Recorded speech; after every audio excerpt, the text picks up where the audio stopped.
2,50,000 కోట్ల రూపాయలు. ఎంతమ్మా?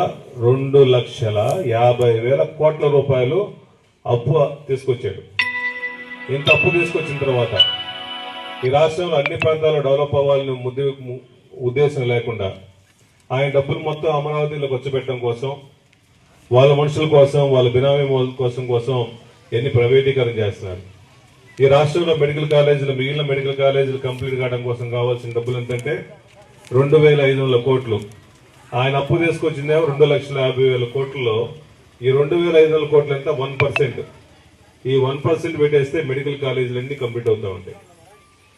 కానీ జగనన్నకు మంచి పేరు వస్తుంది, ఈ మెడికల్ కాలేజీలు కంప్లీట్ చేయకూడదు, ఆంధ్ర పక్కన పెట్టేసి పేదవాళ్ళని ఇబ్బంది పెట్టే